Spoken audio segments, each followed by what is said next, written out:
Humour റോൾസിലൊക്കെ നമ്മളെ അത്യാവശ്യം enjoy ചെയ്തിട്ടുള്ള സതീഷിൻ്റെ കംപ്ലീറ്റ്ലി ഒരു സീരിയസ് ടോണിൽ പോകുന്നൊരു ക്രൈം ത്രില്ലർ സിനിമയാണ് സട്ടമെൻ കയ്യിൽ എന്ന സിനിമ.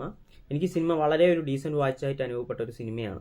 ഏർക്കാട് എന്ന സ്ഥലത്ത് ആ പോലീസ് സ്റ്റേഷൻ്റെ പരിധിയിൽ നടക്കുന്ന ഒരു നൈറ്റ് നടക്കുന്ന ഒരു ക്രൈം ആണ് സിനിമ കഥ പറഞ്ഞു പോകുന്നത്. സിനിമ വളരെ എൻഗേജിങ് ആയിട്ട് ഒരു അനാവശ്യ സീനുകൾ പോലും ഉൾപ്പെടാത്ത വളരെ നല്ല നീറ്റായി എക്സിക്യൂട്ട് ചെയ്ത ഒരു മൂവിയാണ്. പുള്ളി നായകൻ ഒരു കാർ കൊണ്ട് പോകുന്ന സമയത്ത് ഒരു ആക്സിഡൻറ്റ് നടക്കുകയാണ്. പുള്ളി രക്ഷപ്പെടാൻ വേണ്ടി ആ ബോഡി എടുത്ത് ഡിക്കിയിലിട്ട് നടക്കുന്നതിനിടയിൽ പോലീസിലെ പിടിക്കപ്പെടും. അപ്പോൾ പോലീസിനെ ഡിക്കി ചെക്ക് ചെയ്യാണ്ടിരിക്കാൻ പുള്ളി ഡ്രങ്ക് ആൻഡ് ഡ്രൈവ് എന്നുള്ള കേസാക്കി മാറ്റുന്നതും പുള്ളി അത് കവറപ്പ് ചെയ്യാൻ മാക്സിമം ശ്രമിക്കുന്നതുമാണ് സിനിമ പറയുന്നത്. പിന്നീട് കുറേ ട്വിസ്റ്റ് ആൻഡ് ടേൺസ് ഒക്കെ വരുന്നുണ്ട്. ചിലത് ഒരു പോയിന്റിൽ നമുക്ക് പ്രൊഡിക്റ്റ് ചെയ്യാൻ പറ്റുന്നുണ്ടെങ്കിലും ചില ട്വിസ്റ്റ് നന്നായിരുന്നു. സതീഷ് ആയാലും ബാക്കിയുള്ള എല്ലാ കാസ്റ്റും നന്നായി തന്നെ പെർഫോം ചെയ്തിട്ടുണ്ട്. ചില ഡൗൺസ് എങ്കിലും ഉണ്ടെങ്കിലും ഈ സിനിമ നമുക്കൊരു ഡീസൻറ്റ് വാച്ചായിട്ട് തോന്നുന്ന ഒരു മൂവിയാണ്.